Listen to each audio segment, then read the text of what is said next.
The salt spray hit Rachel Sterling's face 3 seconds before her eyes opened to sterile white ceiling tiles and the rhythmic beep of hospital monitors. Her throat burned. Smoke inhalation, the nurse would explain later, along with minor burns on her left forearm and a concussion that had kept her unconscious for 6 hours. But in that first moment of waking, all Rachel registered was the absence of something she couldn't name. A presence that had pulled her from darkness into light, strong arms lifting her weight like it was nothing. A voice telling her to stay awake, stay with me, just a little longer. The nurse appeared, kind eyes crinkling above a surgical mask. Portland Memorial Hospital, she explained. October 1st, 8 in the morning. Rachel had been brought in just after 5. A local fisherman had pulled her from the burning yacht Silver Star before it exploded. He'd radioed the Coast Guard, delivered her to the dock where paramedics were waiting, then vanished before anyone could get his name.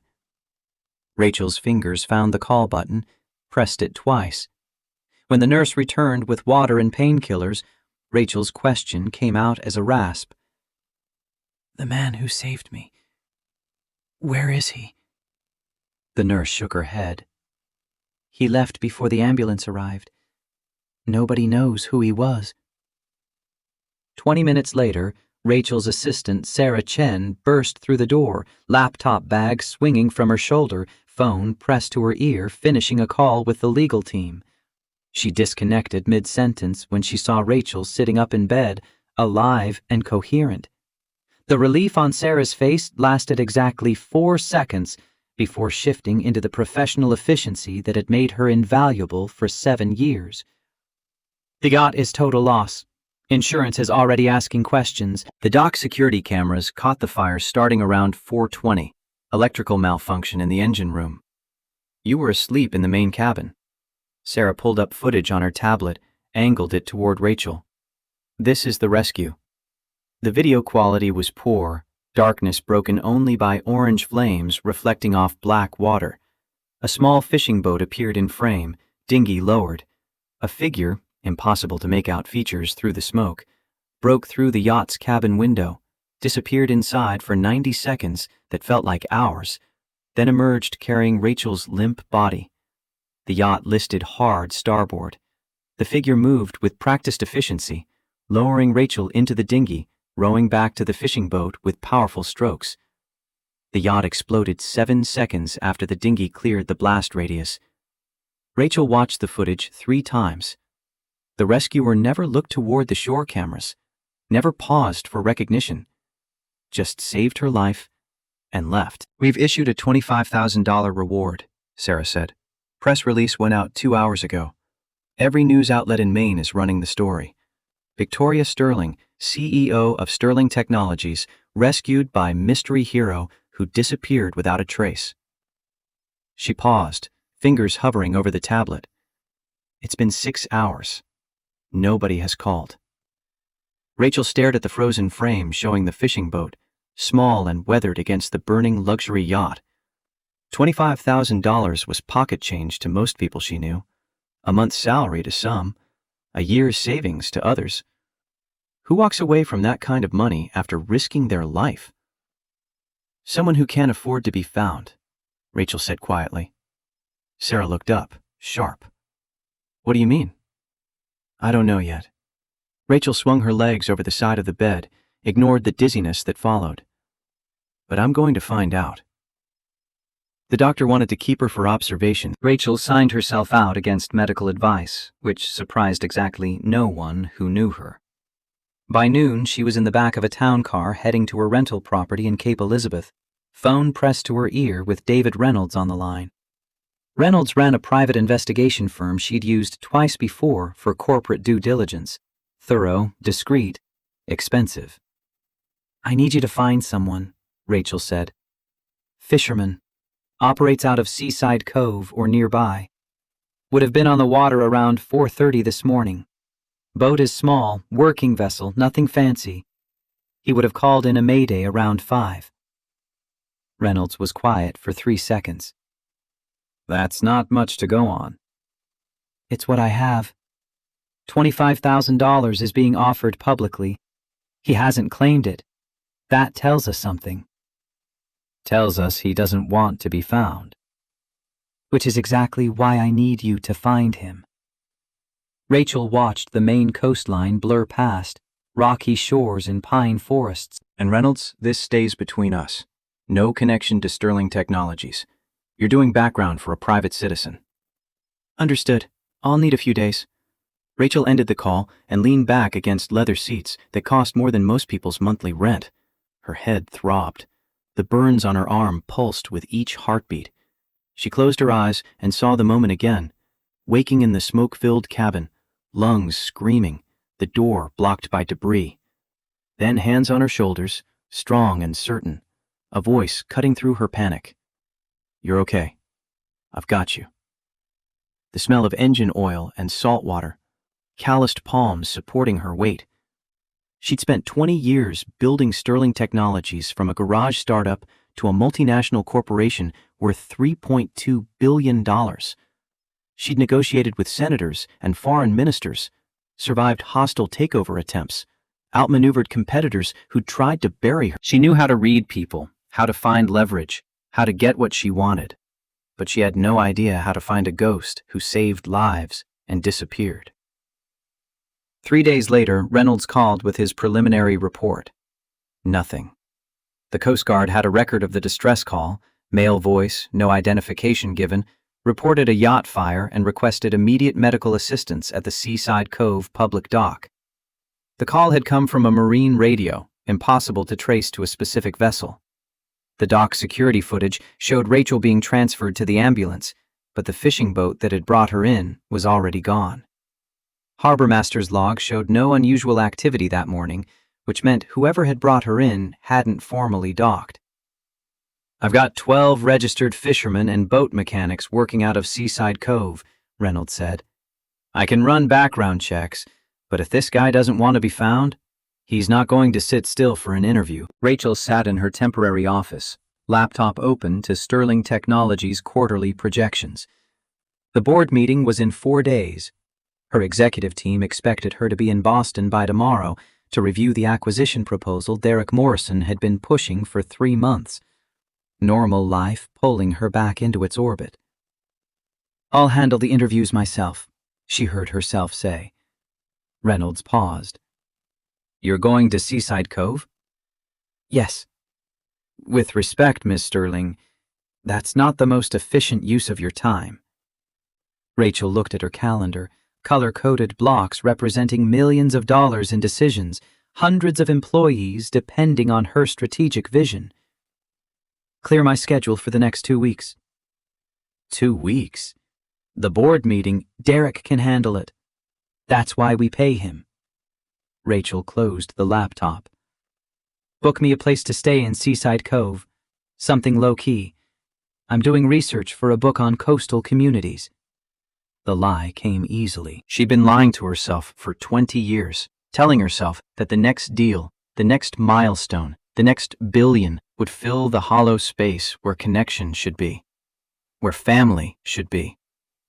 She built an empire and woke up every morning in an empty penthouse with no one to call except her assistant. But a stranger had risked his life for her without knowing who she was or what she could offer. That kind of action didn't make sense in Rachel's world, where everything was transaction and leverage. She needed to understand it, needed to understand him. Seaside Cove looked like every other Maine fishing village trying to hold on to its working-class roots against the tide of vacation homes and boutique restaurants. Population 3,000, 2/3 of whom disappeared after Labor Day when the summer people went back to Boston and New York. Rachel arrived on a Thursday afternoon in early October, the air sharp with the promise of winter, maple trees already turning gold and red along the coast road. Betty Morrison ran the bed and breakfast on Harbor Street, white clapboard building with blue shutters, vegetable garden in back, view of the docks from every window. She showed Rachel to a room on the second floor, modest and clean, quilts on the bed that someone's grandmother had stitched by hand. You're the writer Sarah mentioned? Betty asked, setting fresh towels on the dresser. Rachel had rehearsed this. Working on a book about coastal culture, How fishing communities are adapting to economic changes.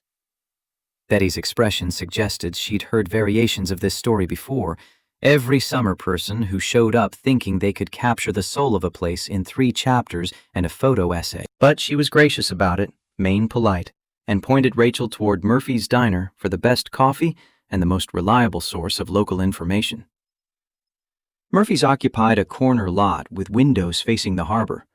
Rachel pushed through the door just after 6 on her second morning in town, when the breakfast rush was winding down and the fishermen who'd been out since 4 were settling in with coffee and newspapers. She took a booth in the back, ordered eggs and toast she didn't want, and listened. The conversation flowed around her, easy and familiar. Someone's boat engine needed a carburetor rebuild. Someone else's daughter was pregnant with her 3rd. The high school football team had lost their homecoming game. Normal life, the kind Rachel had never had even before Sterling Technologies consumed every waking hour. Her parents, both lawyers, both workaholics, had raised her on takeout and broken promises, present in body, but absent in everything that mattered. On the 3rd morning, Rachel shifted her approach. She sat at the counter instead of a booth, close enough to the regulars to seem approachable. An older woman with steel gray hair and weathered hands glanced over, nodded greeting. Rachel nodded back.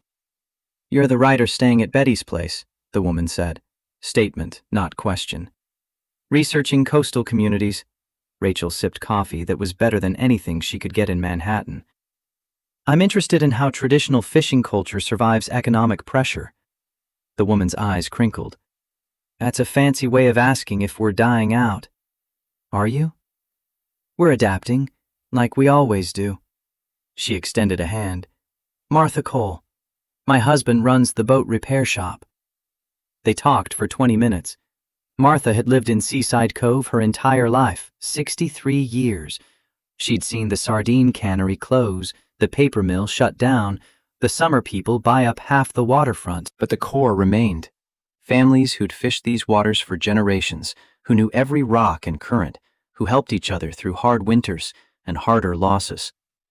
Rachel steered the conversation carefully toward the yacht fire, watching Martha's face for reaction. "I heard there was some excitement a few weeks ago. A rescue?" Martha's expression shifted, subtle but definite. "You heard about that?" "Small town. Word travels. The person who did it doesn't want attention." Martha's tone carried warning beneath the politeness. "We respect that here." Rachel filed that away. Not just someone avoiding publicity. Someone the community was actively protecting. She changed subjects, asked about winter preparations, let Martha relax again. But the message was clear. Seaside Cove knew who the mystery rescuer was, and they weren't telling outsiders. The next 3 days, Rachel spent integrating herself into the town's rhythm. She showed up at Murphy's every morning, learned names, asked questions that had nothing to do with burning yachts. She bought locally caught fish at the dock. She attended a town council meeting about zoning regulations. She became a familiar face, the writer from away who was trying, at least, to understand. On the 7th day, Walt Morrison sat down across from her at Murphy's without asking. He was 72, she'd learned, a retired fisherman who still went out occasionally to check his traps. He had a face carved by wind and salt, eyes that missed nothing. "You're looking for someone," he said without preamble. Rachel met his gaze, decided on honesty. "I'm the person who was pulled from that yacht." Walt nodded slowly. "Figured as much. Sarah Chen isn't a common name, and your assistant used it when she booked Betty's place. Took me about 5 minutes on Google." "Then you know I owe someone my life." "And you're here to pay that debt." "I'm here to say thank you." Walt picked up his coffee, drank, set it down precisely in the center of the saucer. "The person who pulled you out doesn't want thanks, doesn't want money, doesn't want his name in the papers." "Why not?" "That's his business." Rachel leaned forward. $25,000 is still being offered. Nobody is called. That kind of money could change lives in a town this size. Some things cost more than money can fix, Walt said quietly. They sat in silence for 30 seconds. The diner sounds continued around them, dishes clattering, conversation, the hiss of the coffee machine. Rachel thought about the last 20 years, every relationship she'd traded for business success, every connection she'd let atrophy because quarterly earnings mattered more than birthday calls. "I'm not going to expose him," she said finally. "I just need to understand why." Walt studied her face, looking for something. Whatever he saw, it must have been enough. "The library," he said. "Afternoon reading sessions for kids. You might find what you're looking for there." He stood, left $3 on the table for coffee he hadn't finished, and walked out. Seaside Cove Public Library occupied an old Victorian house on Maple Street, all angles and gables painted soft yellow. Rachel arrived at 2:30, pushed through doors into the smell of old books and floor polish. The children's section was in the back, low tables and bright cushions, shelves at kid height. A girl sat alone at one of the tables, maybe 8 years old, brown skin and blonde curls pulled back in a ponytail, absorbed completely in whatever she was drawing. Rachel drifted closer, pretending to browse the picture books nearby.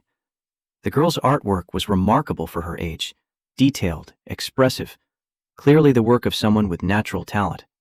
She was using colored pencils to render a seascape, fishing boats on dark water, waves breaking against rocks. The technique was raw, but the composition was sophisticated, understanding of light and shadow that usually took years to develop. Rachel found herself genuinely impressed. She moved closer, just enough to see better. The girl looked up, met her eyes without shyness. "That's beautiful work," Rachel said. The girl smiled, gap-toothed and proud. "Thank you. I like to draw what I see." "Do you come here often?" "Every Saturday. Dad picks me up at 3. Rachel pulled out a chair, gestured permission to sit. The girl nodded.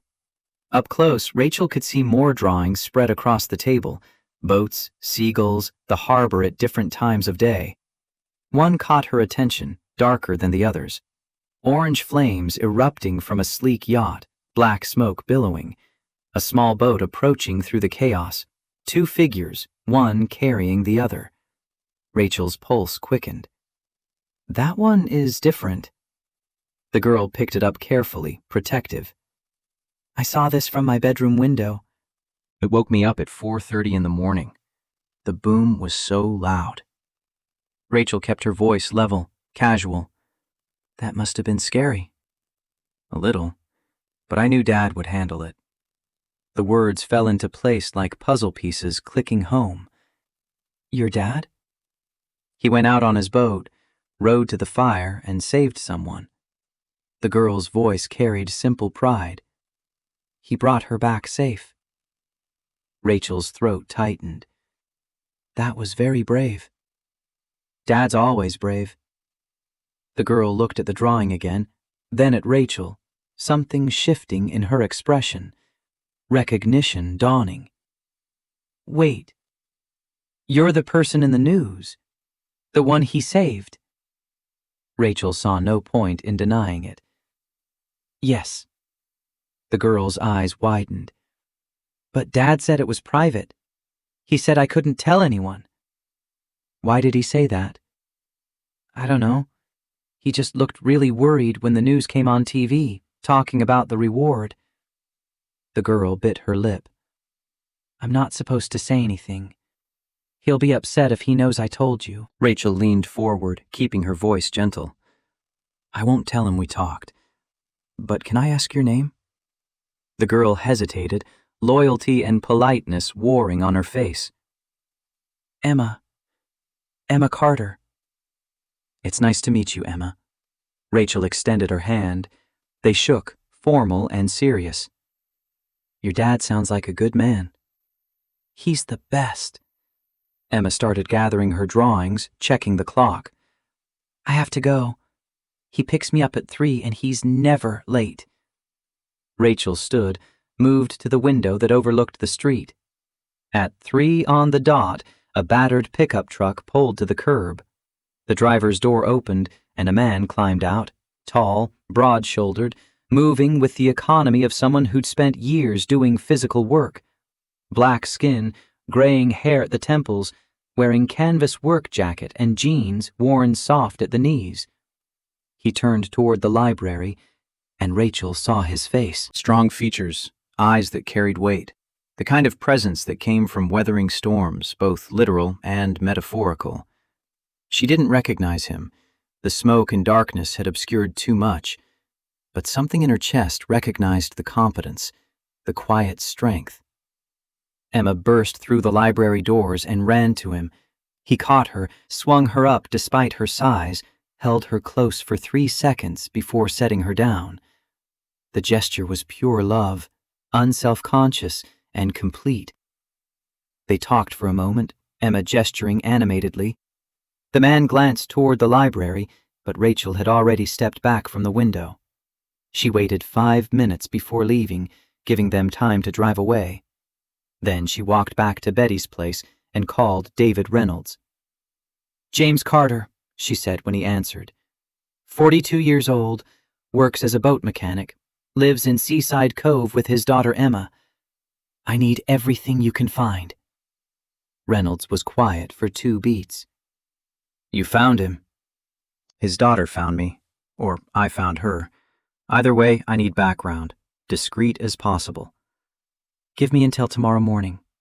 Rachel stood on Betty's porch, looking out at the harbor where fishing boats rocked at anchor. 20 years of business had taught her how to leverage information, how to turn knowledge into advantage. But standing there, watching the sun sink toward the water, she felt something unfamiliar. Uncertainty about what came next. James Carter had saved her life and walked away from recognition and money. His daughter had accidentally revealed his identity. Now Rachel knew who he was, where he worked, where he lived. She had all the information she needed to corner him, force a confrontation, make him accept her gratitude whether he wanted it or not. But Walt's words echoed in her mind. Some things cost more than money can fix. Rachel went inside, made herself tea, opened her laptop to review the reports Sarah had forwarded about Sterling Technologies' quarterly performance. The numbers were good. Derek Morrison had handled the board meeting competently. The company was running fine without her constant attention. She closed the laptop without responding to any of the emails. The next morning, Reynolds sent his report. James Morrison Carter, born July 1982 in Portland, Maine. Navy service from 2000 to 2010. Honorable discharge. Married Sarah Walsh in 2008. Daughter Emma, born 2016.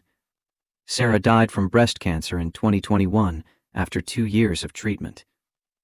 James had been working as a marine mechanic since leaving the Navy, currently employed at Coles Marine Repair.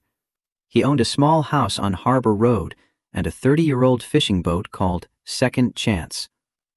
The final section of the report made Rachel's chest tighten.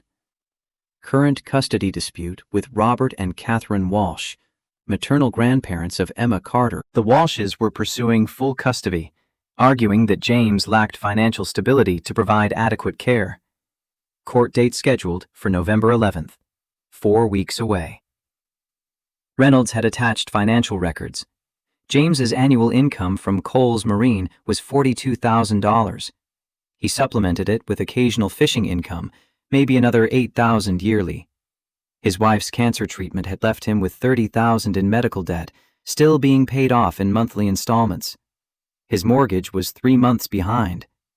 The custody petition cited these facts as evidence of inadequacy. But the attached documents also showed something the Walsh's lawyers had either missed or chosen to ignore. Every payment James made went through, even if late. Every bill got paid. He was drowning in debt, but still treading water, refusing to go under. And then there was Emma's medical file. Diagnosed with mitral valve prolapse 6 months ago. Moderate to severe. Surgery recommended within the year, preferably sooner. Estimated cost, $120,000. Insurance would cover 60%. Out-of-pocket responsibility, $48,000. James Carter's total savings, according to the bank records Reynolds had managed to access, $12,000. Rachel sat back, understanding clicking into place. James had been offered $25,000, more than half of what he needed for his daughter's surgery. He turned it down because accepting it meant publicity, meant the Walshes knowing about it, meant ammunition for their argument that he was financially unstable and opportunistic. He'd chosen potential death for his daughter over the risk of losing custody. The scope of that choice stunned her. Rachel had made hard decisions, sacrificed relationships and health for business success, but she'd never faced a choice where both options led to losing everything. She found Cole's Marine on Harbor Road, a weathered building with peeling paint and a gravel parking lot. The sign out front advertised boat repairs, engine service, winter storage. Rachel pushed through the door into the smell of motor oil and fiberglass resin. A man in his mid-40s looked up from the counter, wiped his hands on a rag. "Help you?" "I'm interested in engine repair services. I am considering purchasing a boat." "What kind of engine you looking at?" Rachel had done her research. "Probably a 4-stroke outboard, something reliable for coastal cruising." The man, his name tag said Peter, nodded toward the back. "James is our best engine guy. Let me grab him." Rachel's pulse spiked, but she kept her expression neutral. Professional, just another potential customer. James appeared from the workshop, wiping grease from his hands. He wore coveralls over a faded navy t-shirt, work boots worn smooth at the toes. His eyes met Rachel's, and she saw the recognition hit him like a physical blow. He froze for half a second, then his expression smoothed into careful neutrality. "I can help you with that," he said, voice even. They stood 3 feet apart. The last time they'd been this close, Rachel had been unconscious, and James had been carrying her to safety. Now they were strangers in a boat repair shop, pretending they'd never met. "What can I tell you about 4-stroke engines?" James asked. Rachel played along, asked technical questions she'd memorized. James answered with professional competence, explaining fuel efficiency and maintenance requirements. Anyone watching would see a mechanic talking to a potential customer, but underneath the words, a different conversation was happening. 2 people acknowledging a debt neither wanted to name. Rachel's eyes caught on a child's drawing pinned to the wall behind James's workstation. The yacht fire rendered in colored pencil. Emma's work. "Your daughter draws very well," Rachel said quietly. James's shoulders tensed. "She likes to capture what she sees." "She saw a lot that morning." "Yes." They stood in silence for 5 seconds. The professional distance collapsed. James glanced toward Peter at the front counter, then gestured toward a side door. "Let me show you some engine options we have in stock." The storage area was cramped, smelling of gasoline and marine varnish. James closed the door behind them. When he turned back to Rachel, the careful neutrality was gone. "You shouldn't be here." "I know who you are." Rachel kept her voice low. "I know what you did. And I'm asking you to forget it. $25,000 is still—" "I know." James's voice carried quiet desperation. "I know what it could buy. I know what it could fix. But I can't take it. Because of the custody case." James closed his eyes briefly. When he opened them, the exhaustion there was profound. "You've done your homework." I needed to understand why someone would walk away from that much money after risking their life. "Now you understand. So please, leave it alone."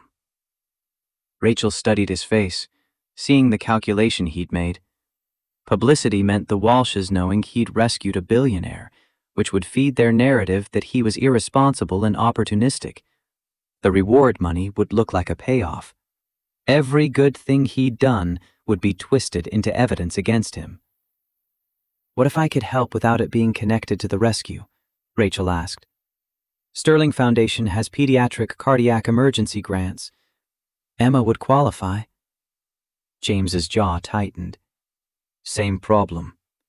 The timing would be suspicious. Walsh's lawyers would claim it was a payoff for saving you. Not if we structured it properly. There's no structure that makes this work. James's voice rose slightly, then dropped back to controlled quiet. Any help from you, any connection between us, destroys me in court. They'll say I'm using Emma's condition to cultivate relationships with wealthy people. They'll say I'm unstable, opportunistic, willing to risk everything for money. But you're willing to risk Emma's life instead? The words came out harder than Rachel intended.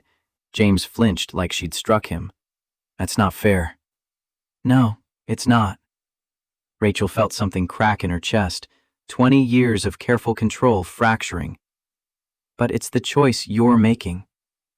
James's hands curled into fists at his sides, not threatening, just holding on. I'm making the choice to keep my daughter, to be her father, because without me, she'll have money for surgery, but she won't have anyone who loves her for who she is instead of what she represents. The Walshes love her. They love the idea of her, Sarah's legacy, their second chance at raising a daughter after they drove theirs away with expectations and disappointment. James's voice carried old pain. My wife spent 3 years not talking to her parents because they couldn't accept that she chose a Navy mechanic over law school. They only reconciled after Emma was born, and when Sarah got sick, they tried to use it as leverage to control how we handled treatment. Rachel absorbed this, pieces falling into place. They want to save Emma by taking her from you. They want to save their vision of who Emma should be. Private schools, piano lessons, the life Sarah rejected. James looked at the concrete floor, then back at Rachel. I can't fight them with money. I can only fight them by being present, by being the parent who shows up every day. And if publicity makes me look opportunistic or unstable, I lose that fight. Rachel understood corporate warfare, hostile takeovers, battles fought with lawyers and leverage. But this was different. This was a man protecting his child with the only weapon he had, his presence, his love, his absolute refusal to compromise on what mattered. So what do you want from me? James asked quietly. Rachel had come here with a plan.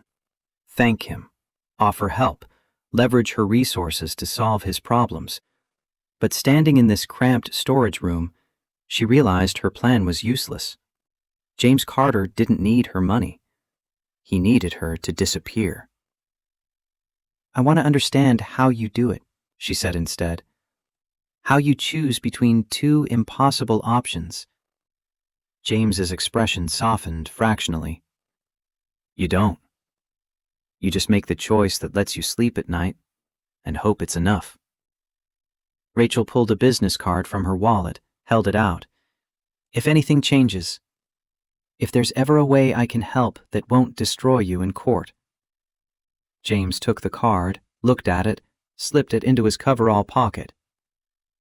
Thank you for understanding why I can't take it.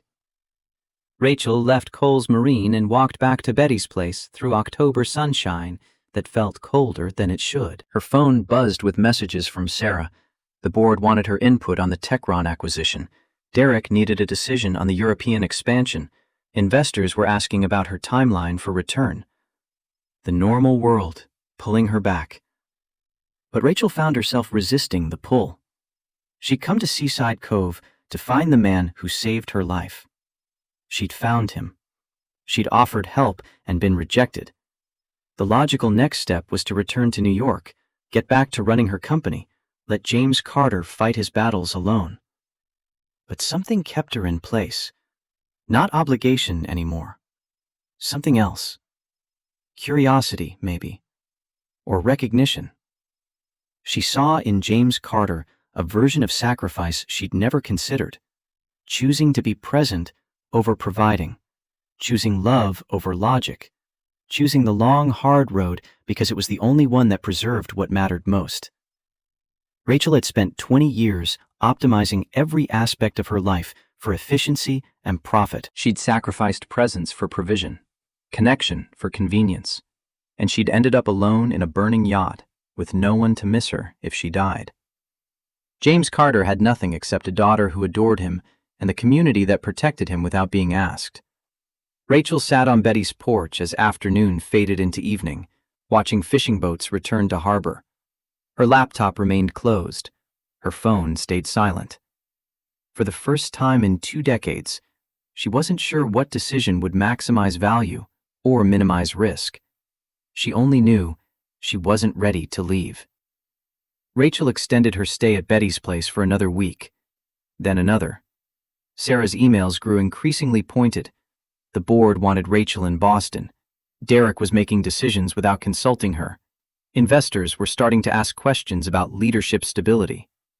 Rachel responded to each message with variations of the same answer. She was handling a personal matter and would return when it was resolved. The lie tasted bitter, but served its purpose. Sterling Technologies had consumed 20 years of her life.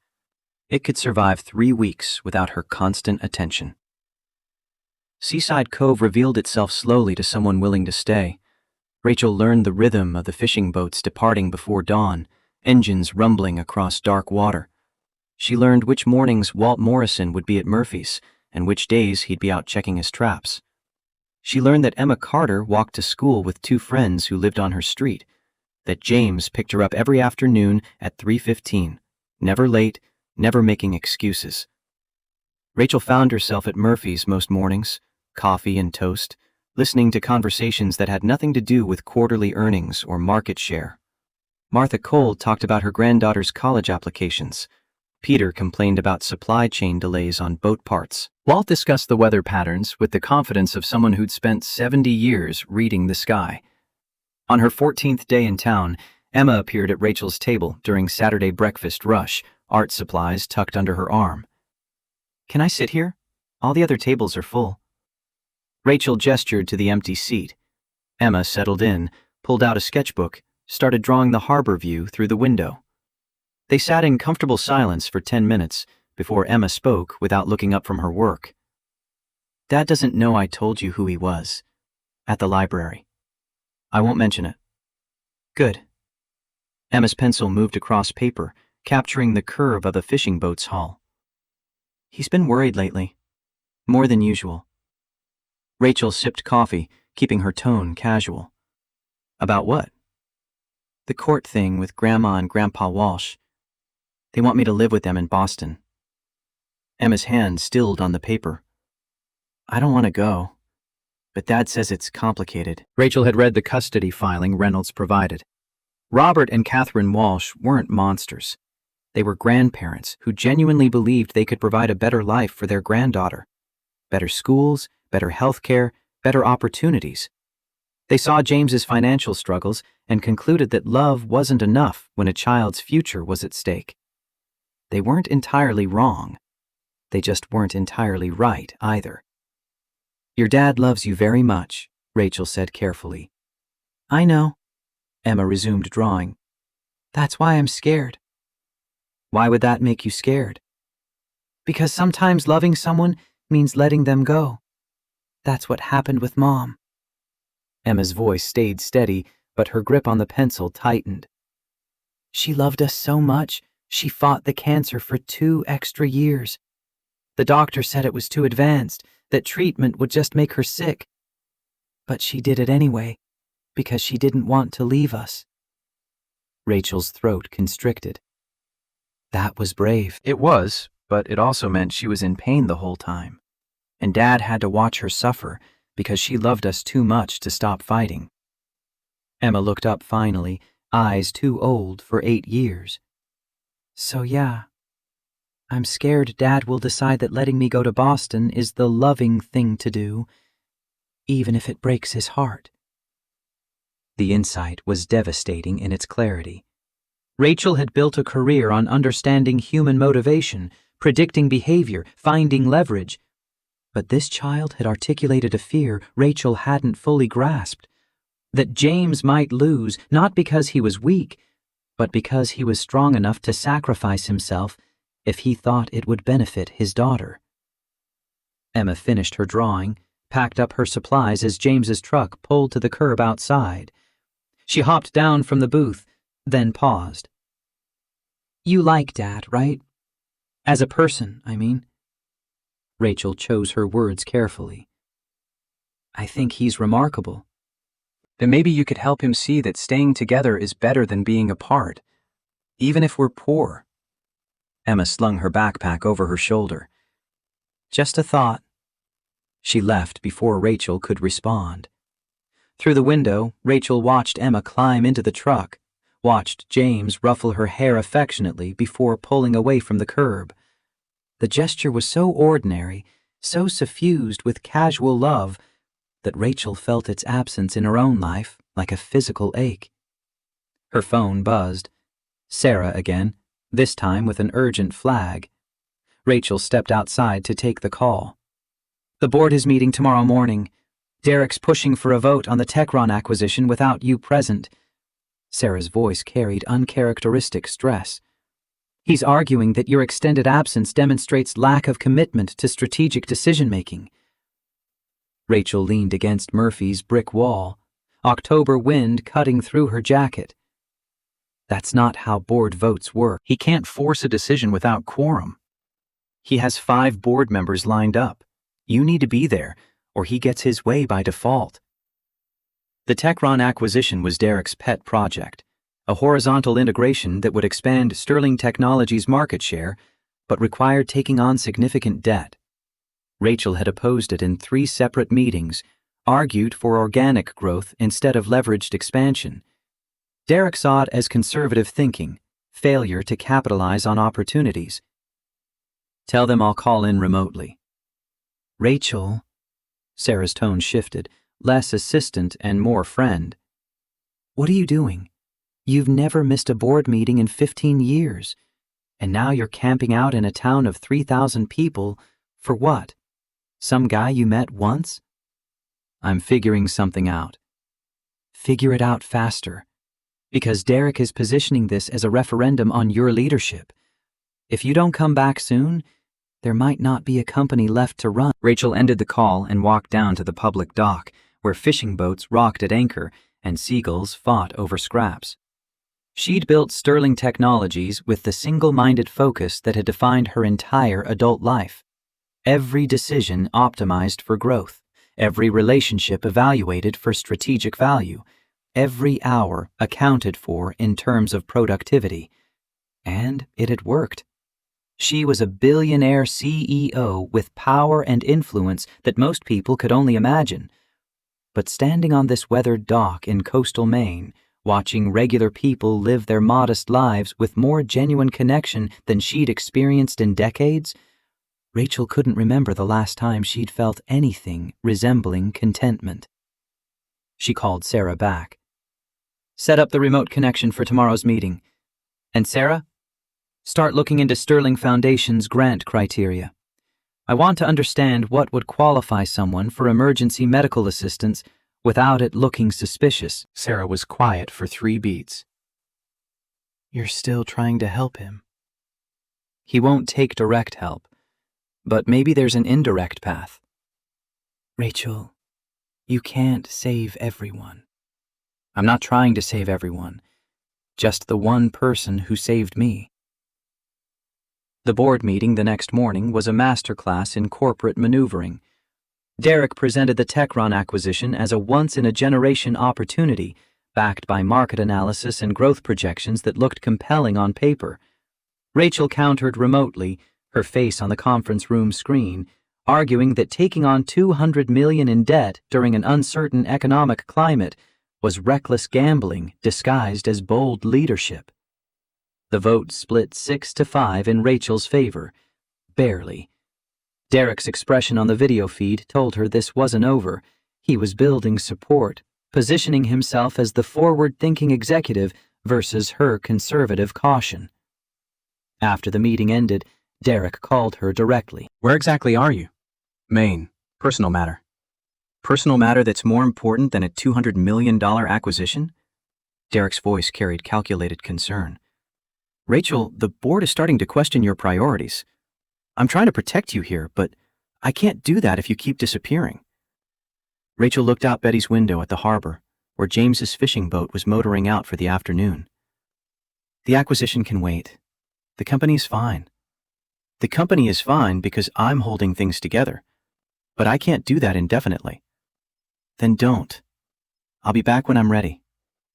And when will that be? Rachel didn't have an answer. She ended the call and opened her laptop to the Sterling Foundation portal, reading through grant criteria with new attention.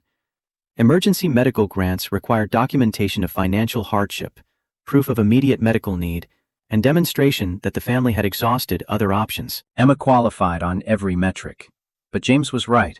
The timing would be suspicious. The Walsh's lawyers would argue it was a payoff, evidence of improper influence, unless Rachel could find a way to structure the grant that didn't trace back to her personal involvement. She spent 2 hours drafting scenarios, testing approaches, looking for clean solutions. None existed. The problem wasn't mechanical, it was fundamental. Any help she provided would be tainted by their connection, by the timing, by the sheer coincidence that the CEO of Sterling Technologies just happened to be rescued by the father of a child who desperately needed funding that Sterling Foundation could provide. Rachel closed her laptop in frustration just as Betty knocked on her door. "You've got a visitor, James Carter. Says he needs to talk to you." Rachel's pulse spiked. She followed Betty downstairs to find James standing in the front parlor, work clothes and tension written across his shoulders. Betty disappeared discreetly into the kitchen. "We need to talk. Not here." James's voice was tight. Rachel grabbed her jacket and followed him outside. They walked in silence to the public dock, finding privacy at the far end where no boats were moored. The October afternoon was cold, clouds building in the east promising rain. James spoke without preamble. Emma's school called. She collapsed during recess. They're taking her to Portland Memorial now. The words hit Rachel like physical blows. "What happened?" Her heart. "The valve prolapse is getting worse." James's hands shook as he pulled out his phone, checked for messages. The school nurse said her heartbeat was irregular. Said she was conscious but in pain. "You should be on your way to Portland." "My truck's dead. Battery finally gave out." James laughed, bitter and broken. "I called Walt, but he's out on his boat and won't be back for an hour. Peter's in Portland already, picking up parts. The ambulance took Emma 20 minutes ago, and I'm stuck here trying to figure out how to get to my daughter." Rachel didn't hesitate. "My rental car, I'll drive you." James started to protest, pride warring with desperation, but Rachel was already moving toward Betty's place where the sedan was parked. James followed, climbing into the passenger seat without further argument. Rachel drove fast but controlled, years of precise decision-making translating into steady navigation through coastal roads that wound between forest and shore. James sat rigid beside her, phone gripped in white-knuckled hands, waiting for updates that didn't come. 40 minutes into the drive, his phone rang. He answered, listened, went pale. "How bad?" "No, I understand. I'll be there in 20 minutes." He disconnected, stared straight ahead. "They need to operate. Tonight if possible, tomorrow morning at the latest. The valve is failing faster than they expected." Rachel's jaw tightened. "How much time does she have?" "Dr. Morrison said 24 to 48 hours before it becomes critical." James's voice cracked. "I knew it was getting worse. I knew we were running out of time. But I thought we had months, not hours." Rachel took the next turn faster than she should have, tires protesting. "What did the hospital say about cost?" "The same numbers as before. 120,000 total. Insurance covers 72. I need to put down 10,000 as a deposit before they'll schedule the surgery." "You have 12,000 in savings." James's head whipped toward her. "How do you know that?" Rachel kept her eyes on the road. "I had you investigated. I'm sorry, but I needed to understand the full situation." James should have been angry. Instead, he just slumped back against the seat, exhausted. "Then you know I'm 2,000 short of what I need." "You could sell your boat." "The boat's worth maybe 15,000 if I find the right buyer, but that takes time, and I need the income to pay the mortgage and medical bills after the surgery." James closed his eyes. I've been running the numbers every way I can think of. There's no good solution. They drove in silence for 5 minutes. Then Rachel said quietly, "Let me help. Just this once. I can cover the deposit." "No." "James," I said no. His voice was firm despite the desperation underneath. "The custody hearing is 3 weeks away. If the Walshes find out I accepted money from you, they'll crucify me with it. They'll say I exploited Emma's condition to cultivate a relationship with a billionaire. They'll say I'm opportunistic and unstable. They won't find out. Everything comes out in court. Their lawyers will subpoena financial records. They'll see a $10,000 payment from Rachel Sterling or Sterling Technologies or whatever account you use, and they'll destroy me with it." Rachel merged onto I-295, Portland skyline visible in the distance. What if it wasn't traceable to me? There's no such thing as untraceable when lawyers are involved. Then what's your plan? James didn't answer for a long time. When he finally spoke, his voice was hollow. "I'm going to tell the hospital I need 24 hours to get the deposit together. I'm going to call everyone I know and ask for loans. Walt, Peter, Martha, everyone at Coles Marine. Maybe I can scrape together 2,000 more. And if you can't? Then I sign over custody to the Walshes temporarily. Medical necessity. They have the money.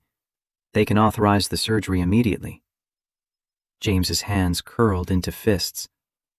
"And then I fight like hell to get her back after she's recovered." The strategy was sound from a purely logical standpoint. Emma would get the surgery she needed, James would have time to get his finances in order, and the custody battle would continue on different grounds. But Rachel heard what James wasn't saying. That temporary custody had a way of becoming permanent. That judges were reluctant to disrupt a child's stability once it was established. That this might be the beginning of the end. They reached Portland Memorial just after 5. James was out of the car before Rachel finished parking, sprinting toward the emergency entrance. Rachel followed at a distance, giving him space but staying close enough to help if needed. The cardiac ICU waiting room was sterile and cold. Fluorescent lights that made everyone look sick. James spoke with nurses, signed forms, disappeared into Emma's room. Rachel sat in an uncomfortable plastic chair and waited. 30 minutes later, an older couple arrived, well-dressed, moving with the confidence of people accustomed to being taken seriously. The woman was elegant despite her obvious distress. Gray hair styled perfectly, expensive coat. The man was tall and stern, lawyers bearing even in crisis. Robert and Catherine Walsh. Rachel recognized them from the photos in Reynolds's report. They spoke briefly with the nurses, then were escorted back to Emma's room. Rachel heard raised voices, muffled by distance and walls, but couldn't make out words. 10 minutes later, James emerged, looking shattered. He collapsed into the chair beside Rachel. "They want to take emergency custody. Tonight. They've already called their lawyer." Rachel's hands clenched. "Can they do that?" "Dr. Morrison says Emma needs surgery within 48 hours. I don't have the deposit. The Walshes can write the check right now." James pressed the heels of his hands against his eyes. "They're not wrong. They can give Emma what she needs, and I can't." "Money isn't the same as family." "Money is what keeps kids alive when their hearts are failing." Rachel stood, paced 3 steps, turned back. "Give me 10 minutes." She walked to a quiet corner and called Sarah, who answered on the first ring. "I need $10,000 transferred to Portland Memorial Hospital immediately. Patient name, Emma Carter. It needs to look like it's coming from the Sterling Foundation Emergency Grant Program." "Rachel, we can't process grants that fast. There's a review board, criteria verification, approval chain. I don't care about normal procedures. This is life or death. Even if I could do it, which I can't without triggering multiple compliance flags, it would still be traceable to you. The foundation is your organization. Then what good is having billions if I can't help one 8-year-old girl?" Sarah's voice softened. "You can help her. Just not this way. not without destroying her father in the process. Rachel wanted to argue, to find the leverage point that would make this work, but Sarah was right. Every path led back to the same problem. Rachel's involvement would poison any help she provided. She returned to James, who was staring at the floor. "I can't make this work without hurting you." "I know." James looked up at her, and the gratitude in his eyes was worse than anger would have been. "Thank you for trying." A nurse emerged from Emma's room. "Mr. Carter, your daughter is asking for you." James stood, paused, looked back at Rachel. "Will you stay? Just for a little while?" Rachel nodded. James disappeared through the double doors. 2 hours passed. Catherine Walsh came out once, got coffee from the vending machine, didn't acknowledge Rachel's presence. Robert appeared half an hour later, phone pressed to his ear, pacing while he talked to their lawyer. Rachel sat and watched families cycling through crisis, some getting good news, some bad, all of them trapped in that liminal space between hope and despair. At 8 o'clock, James emerged again, this time with Dr. Helen Morrison.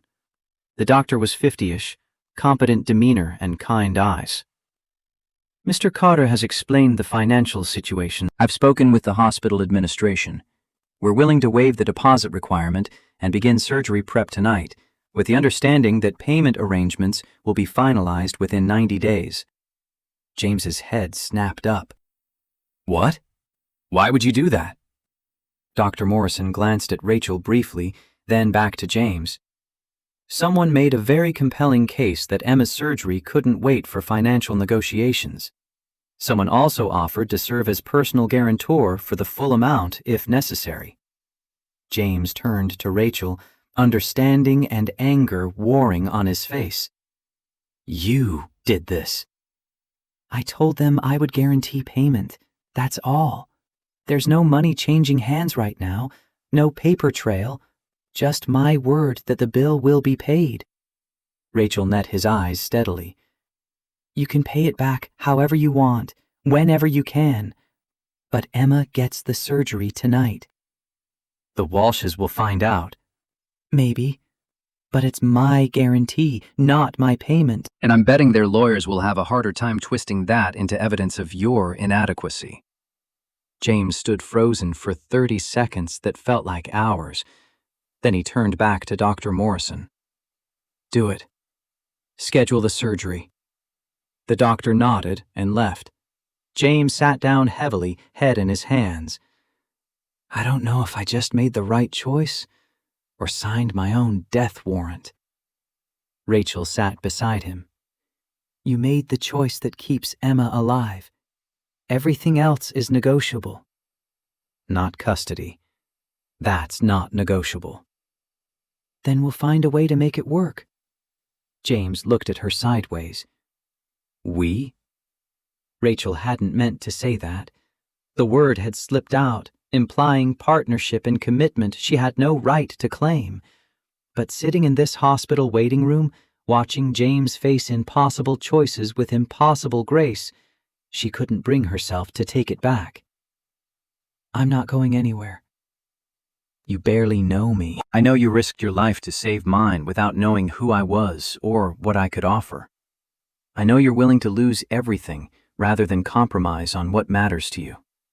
I know your daughter is the most important thing in your world, and you'll destroy yourself protecting her." Rachel's voice stayed level despite the emotion underneath. "That's more than I know about most people I've worked with for years." James was quiet for a long moment. Then, so softly Rachel almost missed it. "Sarah used to say that love isn't about knowing everything. It's about trusting who someone is when you don't know what they'll do." "Your wife sounds like she was wise." "She was. Right up until the cancer killed her." James's voice carried old pain. "She fought for 2 extra years because she didn't want to leave Emma without a mother. The treatment bought time but destroyed quality of life. Near the end, she told me she regretted it. Not because she didn't love us, but because she realized presence doesn't count for much when you're too sick to be present." Rachel understood what he was saying. that love sometimes meant letting go, that sacrifice could become its own form of selfishness if it caused more harm than healing. Emma had articulated the same fear that morning at Murphy's. Emma's scared you'll do the same thing, that you'll let her go because you think it's the loving choice. James's head jerked up. She told you that? This morning. She said sometimes loving someone means fighting to stay together even when it's hard, not giving up because you think being apart is easier. She's 8 years old.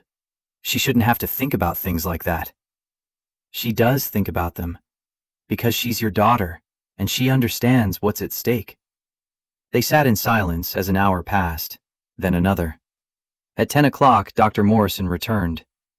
We're taking Emma into surgery now. It'll be 6 to 8 hours. You should try to rest. James shook his head. I'll wait here. The doctor nodded, unsurprised. She left, and James stood, paced to the window overlooking the parking lot. Rachel stayed seated, giving him space. I don't know how to thank you for this, he said without turning around. You don't have to. Yes, I do. You put yourself at risk. If the Walshes find out you guaranteed the surgery, they could use it against you too. Claim you're trying to manipulate the custody case. Let them try. James turned finally, studied her face. Why are you doing this? And don't say because you owe me. That debt got paid when you drove me here. Rachel thought about the past 2 weeks in Seaside Cove, learning to slow down, to watch instead of always moving, to value presence over productivity. She thought about her empty penthouse in New York, her company running fine without her constant supervision, the realization that she'd built an empire but forgotten to build a life. Because watching you fight for your daughter reminded me what it looks like when someone puts people before everything else. And I've spent 20 years doing the opposite. You built a successful company. That's not nothing. It's not enough. Rachel stood, joined him at the window. I had a heart condition when I was 9. Mitral valve repair, probably similar to what Emma needs. My parents sent a check to the hospital but never visited. Not once during the 2 weeks I was there recovering. They were too busy with their careers to take time off. James's expression softened. That must have hurt. I told myself it didn't matter, that they loved me in their own way. But standing in that hospital room alone, I knew it did matter. Presence matters. Time matters. Being there when someone needs you matters more than any amount of money or success. Rachel's voice roughened. And I grew up to become exactly like them.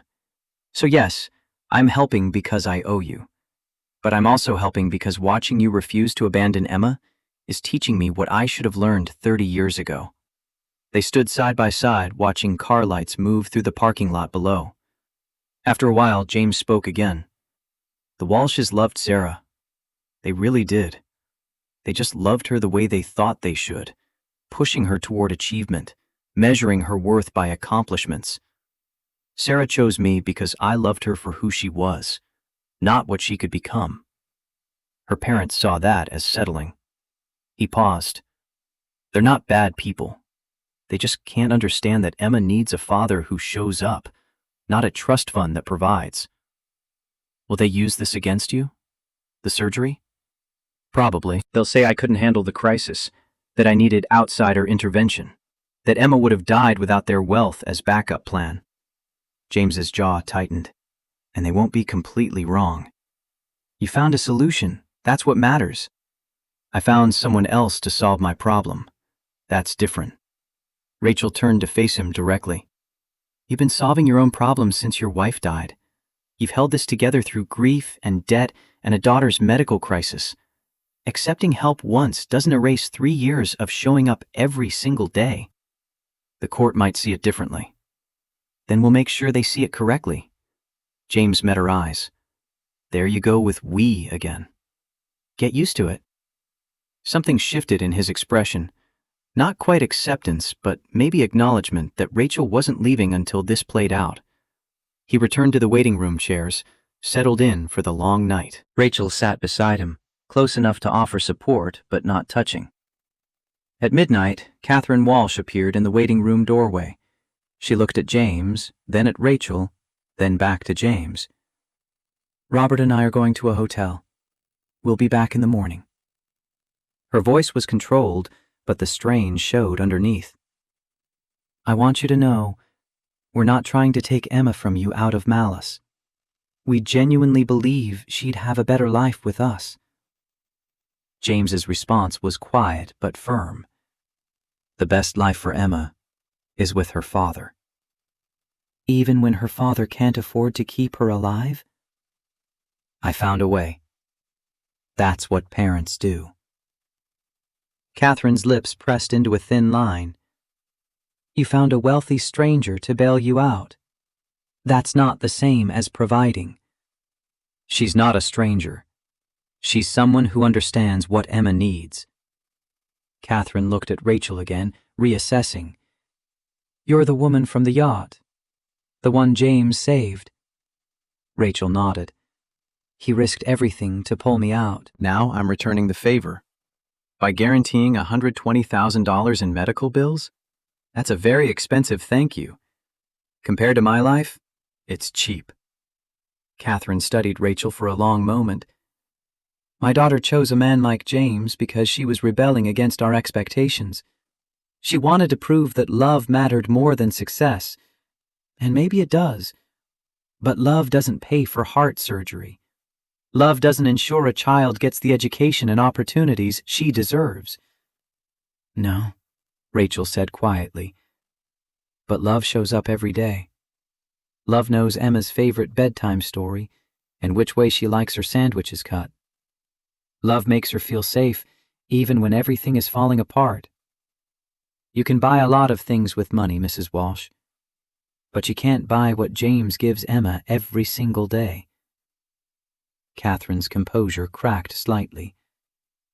"Sarah said something similar, right before she cut us out of her life for 3 years. She looked at James. "We're not trying to hurt you. We're trying to save our granddaughter from the poverty we escaped ourselves. Emma isn't poor, she's loved. She can be both loved and secure. Not if security means losing her father." Catherine left without responding. James slumped in his chair, exhaustion written across every line of his body. "They're going to fight this harder now. Seeing you here, seeing you guarantee the surgery, it proves their point that I can't handle crisis without outside help. Or it proves you have community support, people who care about Emma's well-being." "That's a generous interpretation." "It's the true interpretation." The night stretched on. Rachel got coffee from the vending machine, bad and bitter, but it served its purpose. James dozed fitfully, jerking awake every 20 minutes to check his phone. Rachel stayed alert, watching the slow cycle of medical personnel and worried families, this strange liminal space where normal life paused and everything narrowed to waiting. At 4 a.m, Dr. Morrison appeared, still in surgical scrubs. James was on his feet before she finished entering the room. "Emma's stable. The surgery went well. We repaired the valve and reinforced the surrounding tissue. She'll need to stay in cardiac ICU for at least 48 hours, but barring complications, her prognosis is excellent." James's legs buckled. Rachel caught his elbow, steadied him. He pulled himself together, voice shaking. "Can I see her?" "She's still under anesthesia, but yes, for a few minutes." James followed the doctor through the double doors. Rachel stayed behind, relief flooding through her so intensely it felt like pain. Emma would live. James would have his daughter. The rest was details that could be solved. James returned 20 minutes later, tears on his face that he didn't bother hiding. He sat down beside Rachel, and for the first time since they'd arrived, he reached out and took her hand. The gesture was simple, grateful, and more intimate than any words could have been. "Thank you. For everything." Rachel squeezed his hand once, then released it. "You would have found a way even without me." "Maybe." but I'm glad I didn't have to. They sat in comfortable silence as dawn light began filtering through the waiting room windows. Rachel thought about Sterling Technologies, about Derek making moves in her absence, about board members questioning her commitment. All of it felt distant and unimportant compared to sitting here with someone who'd just fought through the longest night of his life. Her phone buzzed. Sarah, calling at 4:30 in the morning Boston time, which meant it was urgent. Rachel stepped into the hallway to answer. Derek just called an emergency board meeting for tomorrow morning. He's going to push for a vote of no confidence. Rachel's stomach dropped. Based on what grounds? Extended absence, failure to participate in strategic decisions, inability to manage work-life balance? He's arguing that you've lost focus and the company needs leadership that's actually present. Sarah's voice was grim. Rachel, if you're not back by tomorrow morning, you might lose your company.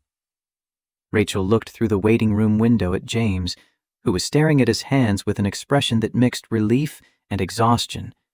Emma was going to recover, but James still faced a custody hearing in 3 weeks, still needed to find a way to pay for the surgery, still had to prove to the Walshes and the court that he deserved to keep his daughter.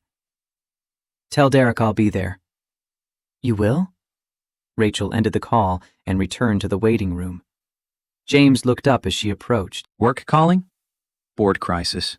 I need to go back to New York for a few days. James nodded slowly. I understand. You've already given more than anyone could ask. This isn't goodbye. I'm coming back. You don't have to do that. I know. Rachel pulled out her phone, typed out a message to Sarah. Actually, postpone that. Tell Derek I'll attend remotely, same as last time. She sent it before she could reconsider, then sat back down beside James, his eyebrows raised. What about your board meeting? They can wait. Emma just got out of surgery. You shouldn't have to handle the next 48 hours alone. Rachel, you're going to lose your company. Maybe, but I'm not losing this.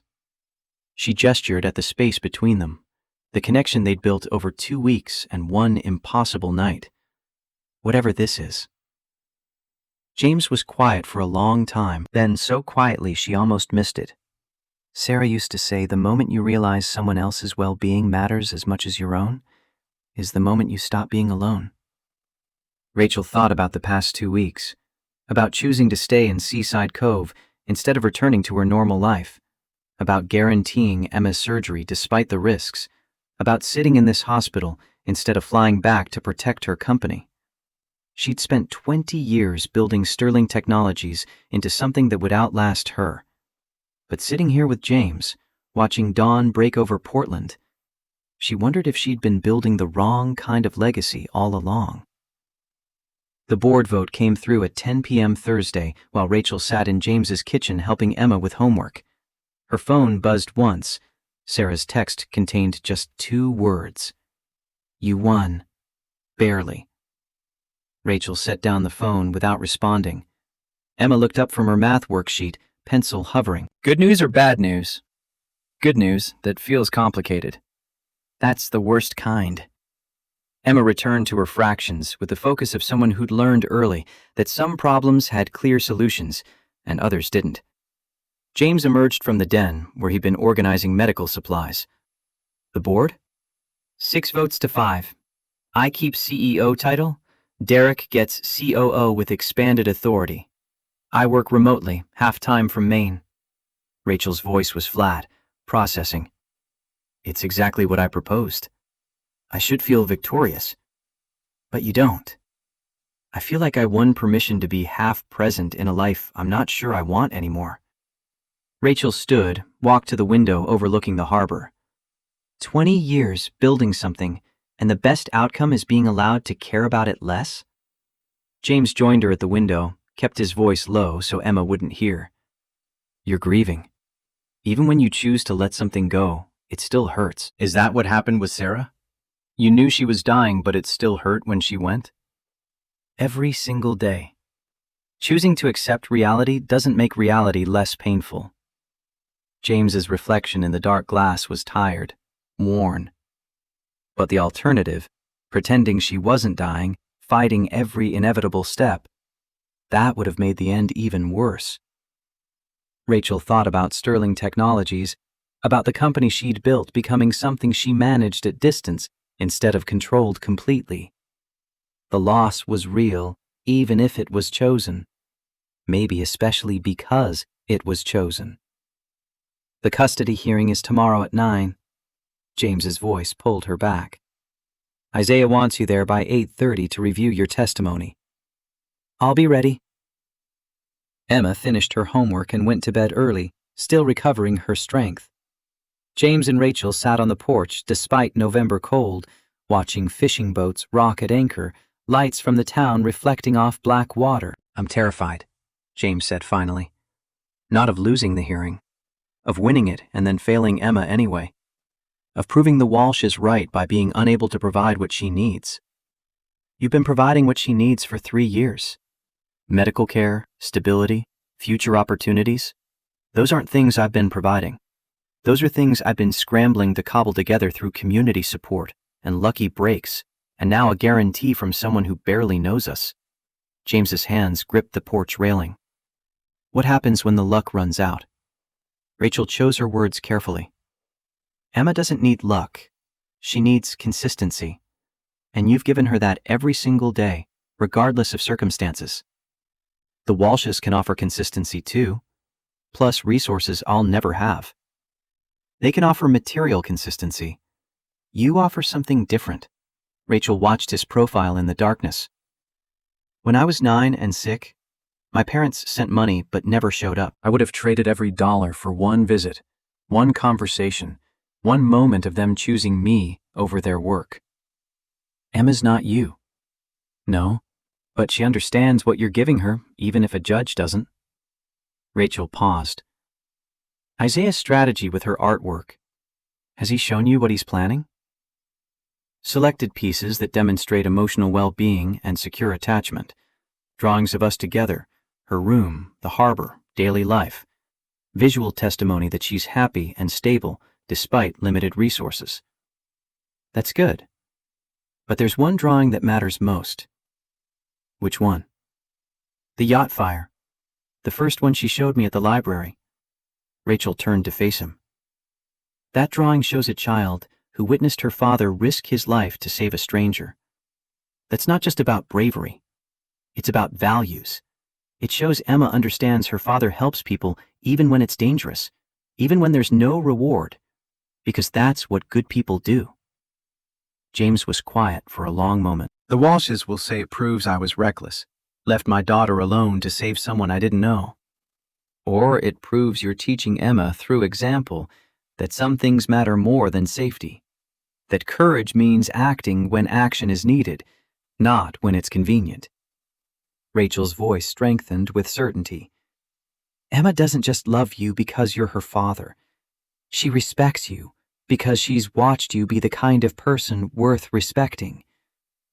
I hope the judge sees it that way. We'll make sure they do. They sat in silence until cold drove them inside. Rachel climbed the stairs to the small guest room, lay awake reviewing what she'd say tomorrow, refining arguments and responses. At some point, exhaustion won over anxiety, and she slept.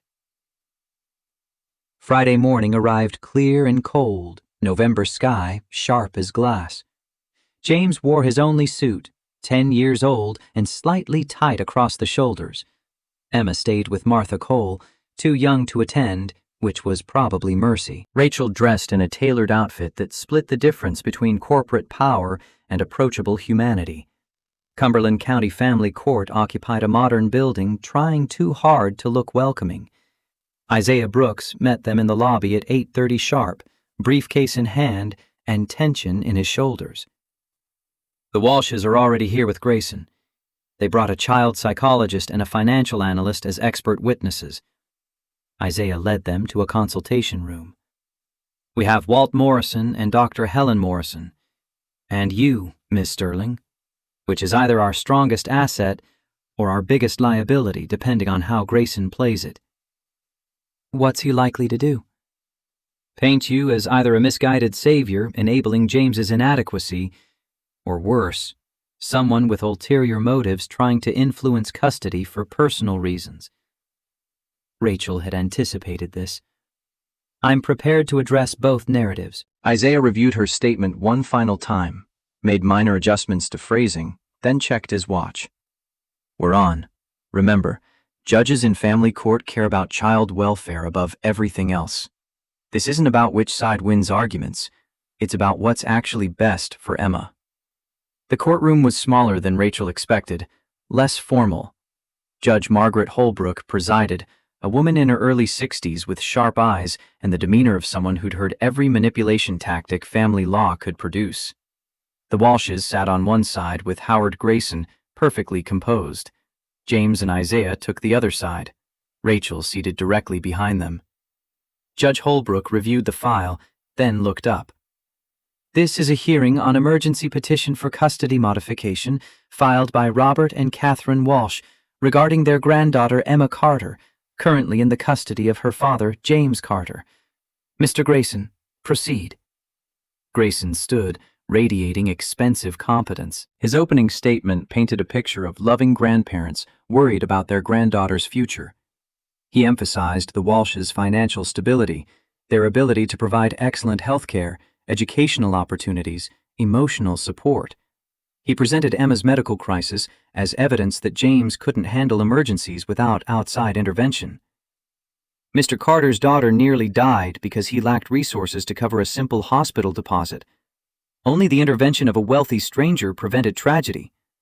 This pattern of inadequacy cannot continue. Emma deserves security my clients can provide. Isaiah's counter-argument focused on James's consistent presence, community support, Emma's demonstrated emotional well-being despite modest circumstances.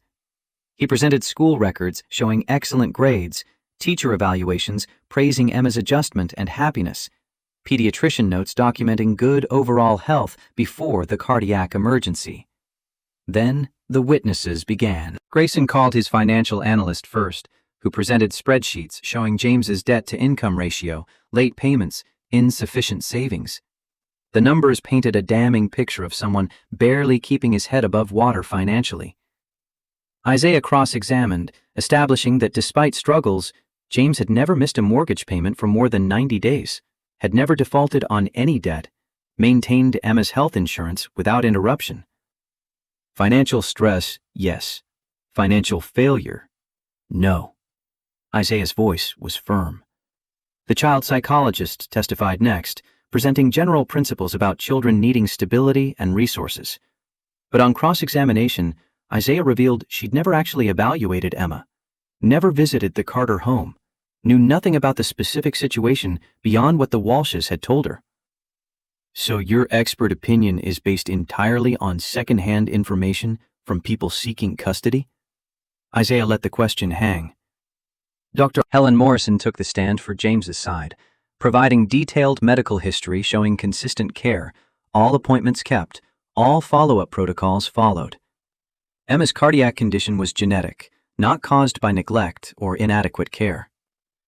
Mr. Carter has been an exemplary medical parent. He asks informed questions, follows recommendations precisely, advocates appropriately for his daughter's needs. Dr. Morrison's testimony was clinical and devastating to Grayson's negligence narrative. Walt Morrison followed, his 72 years and weathered face carrying authority that no expert credentials could match. He spoke about watching James raise Emma alone after Sarah's death, about community members rallying, not out of pity, but respect.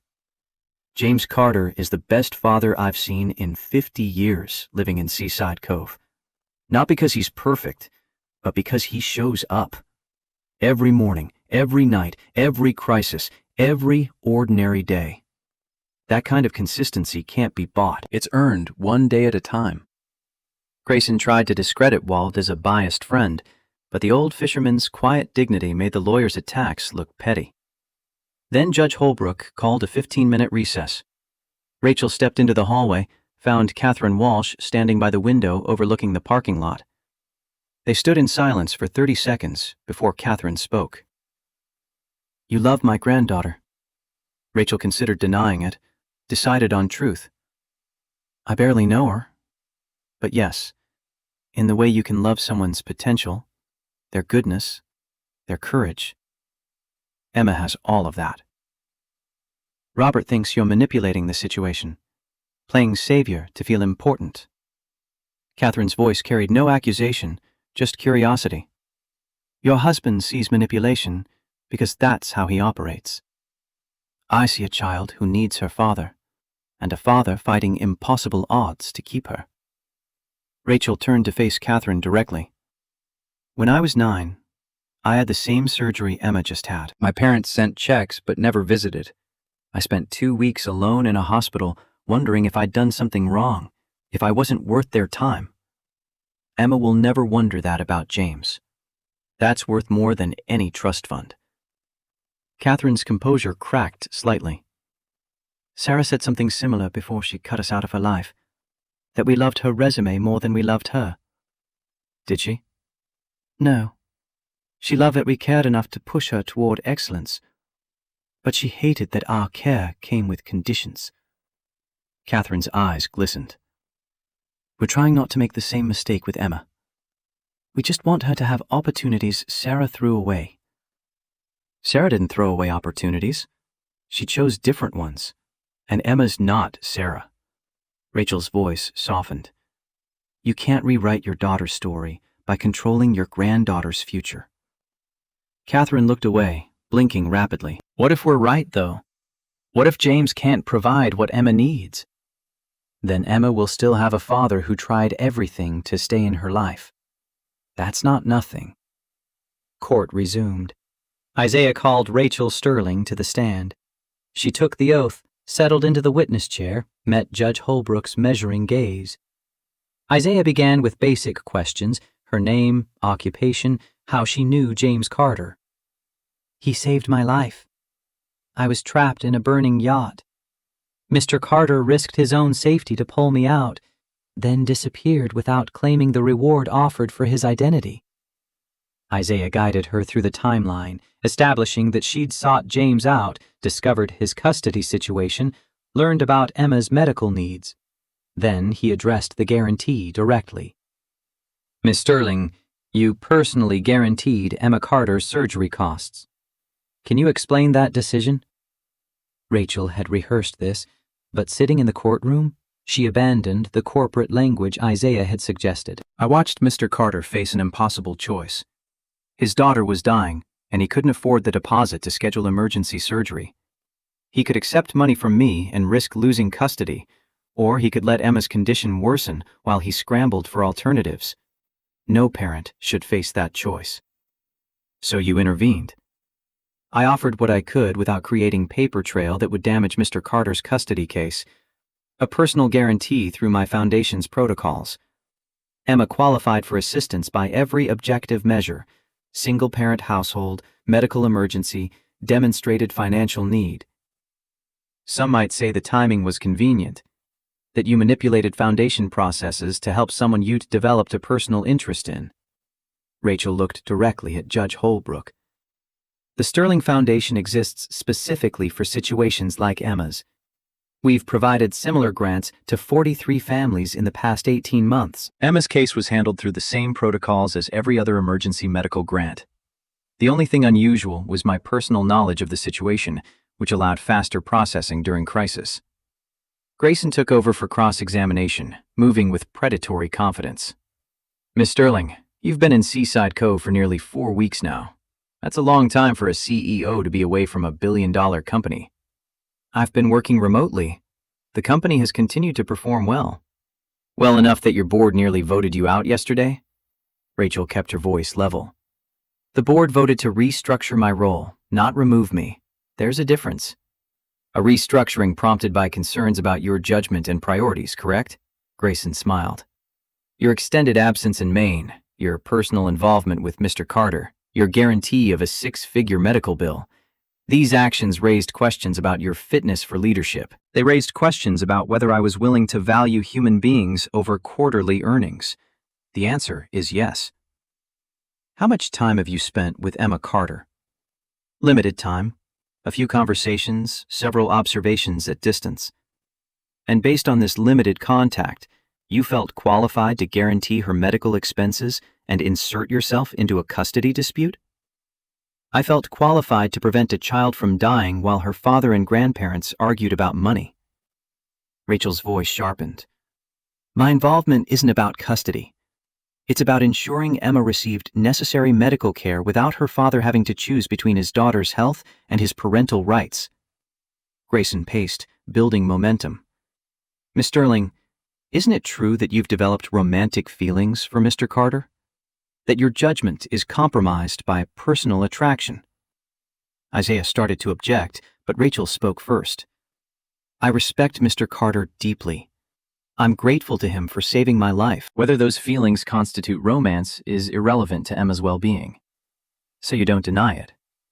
I don't see how my personal feelings affect whether James Carter is a good father, which he demonstrably is, regardless of his bank balance. A good father who left his 8-year-old daughter alone at 4 a.m. to rescue a stranger? Grayson's voice dripped calculated concern.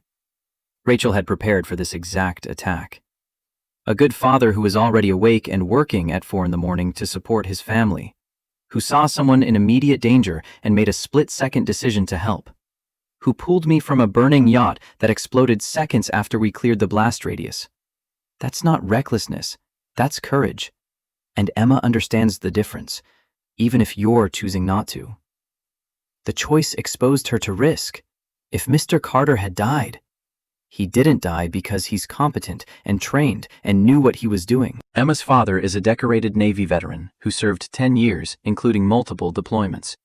He's not some reckless civilian playing hero.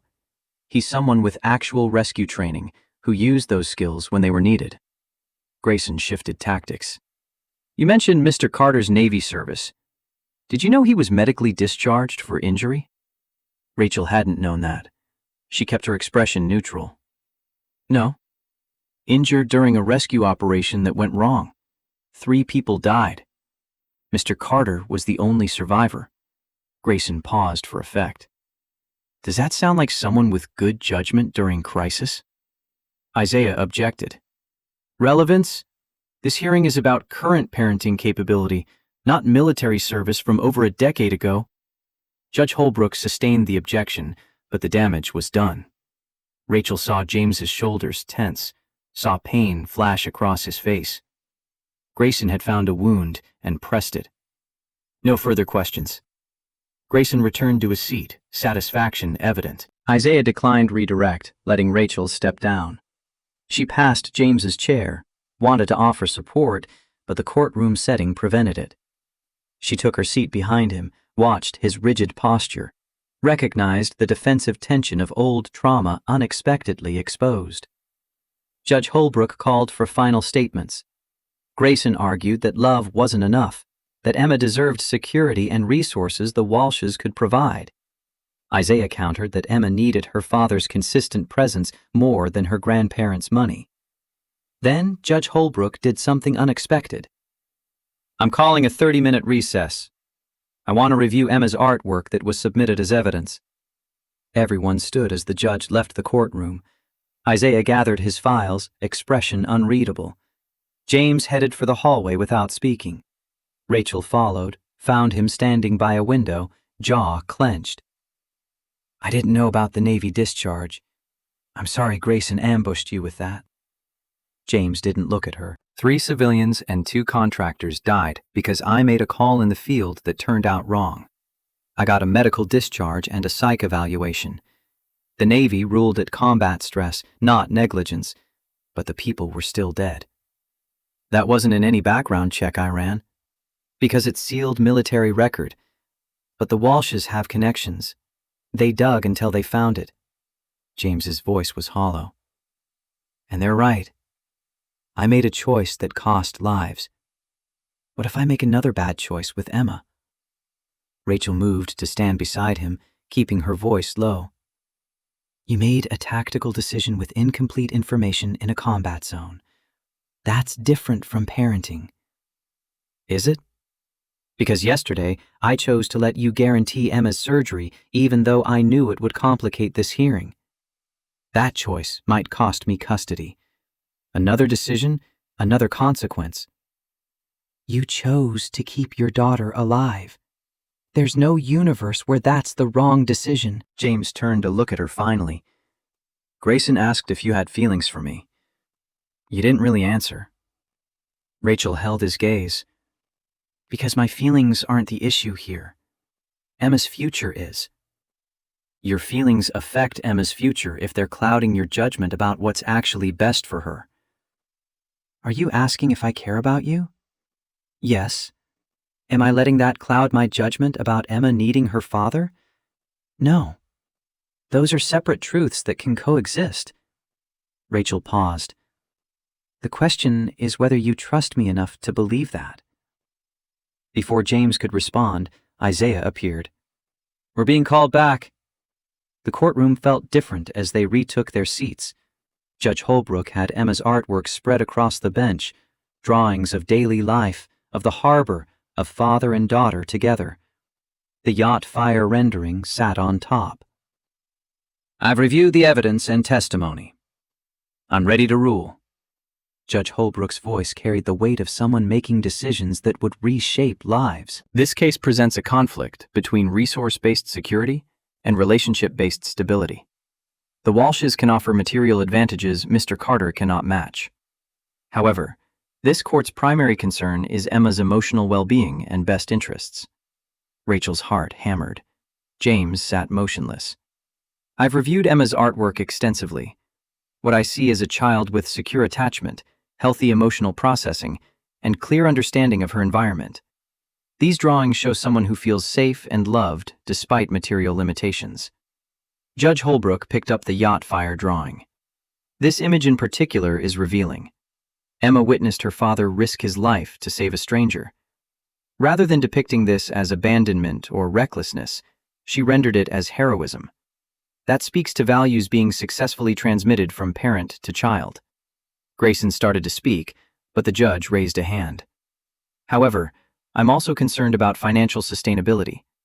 Mr. Carter's ability to provide adequate medical care moving forward is questionable. The recent emergency was resolved through outside intervention, which may not be available during future crises. Judge Holbrook looked directly at James. Mr. Carter, I'm ruling in your favor with conditions. You retain full custody. The Walshes receive expanded visitation, 2 weekends per month plus alternating holidays. But I'm requiring quarterly reviews for the next year to ensure Emma's medical needs are being adequately met. Relief and tension warred on James's face.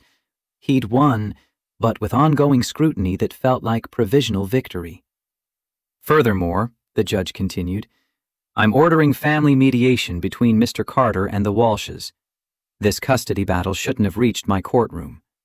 Emma needs both her father and her grandparents, and you need to figure out how to coexist for her benefit. Robert Walsh stood abruptly. Your Honor, if I may, you may not, Mr. Walsh. My ruling stands. Court adjourned. Everyone rose as Judge Holbrook exited. The Walshes conferred urgently with Grayson. Isaiah shook James's hand, professional satisfaction evident despite the conditional nature of the win.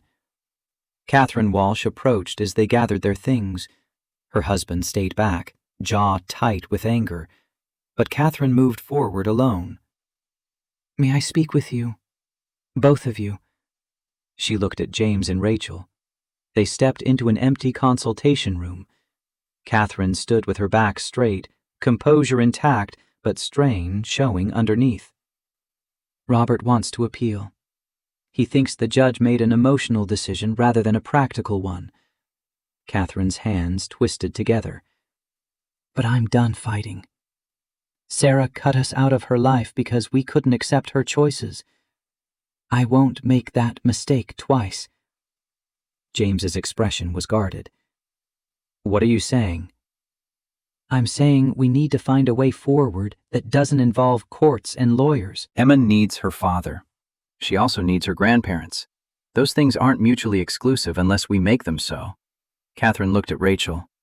You were right earlier. We can't rewrite Sarah's story through Emma. We can only be present for Emma's own story. Robert won't agree to this, James said carefully. Robert will come around, or he won't, and I'll proceed without him. Either way, I'm asking for a chance to be Emma's grandmother without being your adversary. Catherine's voice cracked slightly. Sarah died angry at us. I can't let Emma grow up the same way. James was quiet for a long moment. Then, mediation starts next month according to the judge's order. We'll talk then. Figure out what coexistence looks like. Thank you. Catherine left, shoulders bowed with exhaustion and relief. Rachel and James stood alone in the small room. The tension from earlier, his question about her feelings, her non-answer, hung between them. I should get back to Emma. She'll want to know what happened. James gathered his coat. Thank you for testifying. For everything. Will you accept help now? Real help, not just emergency guarantees? Rachel kept her voice gentle. I don't know. The judge's quarterly reviews mean any major financial changes will be scrutinized. If I suddenly have resources I can't explain, it raises questions. Not if the resources come through legitimate channels. Sterling Foundation can formalize Emma's grant, backdate it appropriately, make it look like institutional process that happened to coincide with my personal knowledge. Rachel pulled out her phone. I'll have my legal team draw up documentation. Airtight, auditable, defensible. Why are you doing this? Because you won your custody hearing. Now you need to win the peace afterward. That means ensuring Emma gets consistent medical care without you going bankrupt providing it. Rachel met his eyes. And because I care what happens to both of you. You asked earlier if my feelings for you were clouding my judgment. Maybe they are. But my judgment says Emma needs her father healthy and stable, not stressed and drowning in debt. So regardless of how I feel about you personally, helping makes sense. James studied her face, searching for something.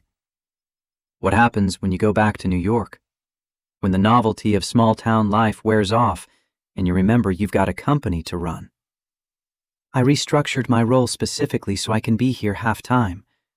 That's not a temporary arrangement. That's permanent change. For how long? Until you get bored? Until the next crisis pulls you back? The question stung because it was fair. Rachel had no track record of sustained personal commitment. Her entire adult life had been about work, with relationships as secondary concerns easily sacrificed for business priorities. I can't prove I'll stay. Not with words. Only with time and consistency. Rachel's voice was steady. But I'm asking you to trust that I'm trying to become someone different than who I was. Someone who shows up instead of sending money. Someone who values presence over profit. James looked at her for a long moment, then quietly, Okay, let's see what happens. They drove back to Seaside Cove in separate cars, James needing space to process, Rachel giving it to him. She arrived at the small blue house to find Emma on the porch with Martha Cole, anxiously waiting. Emma ran to her father, and James caught her, held tight. It's over, sweetheart. You're staying with me. Forever? As forever as we can make it. Emma hugged him fiercely, then pulled back. Can Rachel stay too? For dinner at least? James looked at Rachel over his daughter's head, something softening in his expression. If she wants to. I'd like that. Dinner was spaghetti that Martha had prepared, simple and perfect. Emma talked non-stop, processing the day's stress through words and questions. James answered patiently, explaining mediation and visitation schedules and why Grandma and Grandpa Walsh would be visiting more regularly now. So we all have to be nice to each other? We all have to try. That's what families do. They try. After Emma went to bed, James and Rachel sat on the porch again, familiar ritual. The November night was cold enough to see breath, but neither moved to go inside. The quarterly reviews start in February, James said. 3 months to prove I can maintain stability. You will. You sound certain. I've watched you maintain stability through circumstances that would have destroyed most people. 3 more months is nothing. James was quiet, then, "There's something else. Coastal Haven Development made an offer on the harbor yesterday. They want to buy the working docks and convert them to luxury marina." Rachel's attention sharpened. "Who's behind it?" "Company called Meridian Group. They're offering double market value to anyone who'll sell. If enough people take the money, they can force a buyout of the whole waterfront." Rachel pulled out her phone, did a quick search. Her stomach dropped when she saw the corporate structure. Meridian is a subsidiary of Techron Industries, the same acquisition Derek pushed me to approve 3 months ago. "I don't understand." "Derek Morrison, my second in command, has been angling for power. The Techron deal would have given him leverage. I blocked it, so now he's going after something I care about. This town, these people.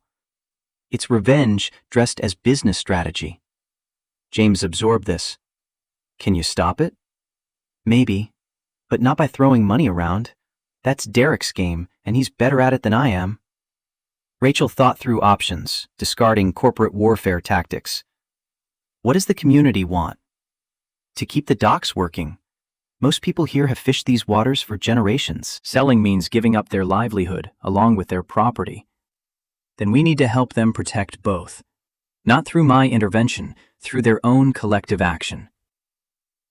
Over the next week, Rachel worked with Walt Morrison and other community leaders to structure a cooperative that would allow local fishermen to collectively own and manage the harbor. Sterling Foundation provided a low-interest loan, $200,000 over 10 years, that gave the cooperative seed capital to buy out any members tempted to sell to Coastal Haven. Derek called her personally, voice tight with frustrated rage. "You're blocking a legitimate business transaction." "I'm facilitating community self-determination. There's a difference." "This is about that mechanic. You're letting personal involvement cloud business judgment." "This is about ensuring working families don't get displaced by luxury development they can't afford. That's not personal. That's choosing which side of history to stand on." Rachel kept her voice level. "Back off, Derek, or I'll start asking questions about how Meridian's acquisition plans just happened to target a town where I've been spending time. Corporate espionage looks bad on resumes." Derek disconnected without responding. 2 days later, Coastal Haven withdrew their offer. The cooperative vote passed 48-2. Seaside Cove would remain a working harbor controlled by the people who actually worked it. Rachel stayed in Maine through Thanksgiving, helping James host dinner for Emma and the Walshes in their first attempt at mediation outside the courtroom. The meal was awkward but civil, Catherine making genuine effort, Robert slowly thawing. "Emma tells me you're teaching her to paint digitally," Catherine said to Rachel over dessert. "Just basic techniques. She's got natural talent." Sarah was artistic too. "We pushed her toward practical pursuits. That was a mistake." Catherine looked at her granddaughter. Emma should develop her gifts, not suppress them for someone else's vision of success. The comment was directed at Emma, but meant for everyone. Small acknowledgement of lessons learned too late with Sarah, applied soon enough with Emma. After the Walshes left, Emma helped clean up while James washed dishes. Rachel dried, the three of them moving in comfortable rhythm that felt like family, even if it wasn't formally defined. "Are you staying for Christmas?" Emma asked, carefully casual. Rachel looked at James, who kept his eyes on the soapy water but didn't object. "If your dad doesn't mind." "I don't mind." December brought the first serious snow, transforming Seaside Cove into something from a postcard. Rachel split her time between Maine and New York, the arrangement working better than she'd expected. Derek ran operations competently, proving that the company truly didn't need her constant presence. She and James developed a relationship that defied easy categorization. Not quite dating, not quite just friends. They were two people learning to be present, to value connection over achievement, to build something that couldn't be measured in quarterly reports or market share. On Christmas Eve, Emma gave Rachel a drawing she'd been working on for weeks. It showed 3 figures standing on a dock, father, daughter, and a woman with dark hair. The title, written in Emma's careful printing, Family. I know you're not my mom, Emma said quickly, but you're important, and families can be more than just blood relatives. Rachel felt tears threaten, blinked them back. This is the best gift anyone's ever given me. That night, after Emma was asleep, James and Rachel stood on the porch in falling snow. The harbor was quiet, boats covered for winter, town lights reflecting off white drifts. I need to tell you something, James said, about how I feel, about what this is between us. Rachel's pulse quickened. Okay? I'm not ready for anything official. Emma's still recovering. The custody arrangement is still fragile. My life is still complicated in ways that don't make room for easy romance. James turned to look at her directly. But you've become important to me, to both of us. And I need you to know that even though I can't offer relationship in the traditional sense, you matter. What you've done, who you've become while you've been here, it matters. That's enough, Rachel said quietly. More than enough. Is it?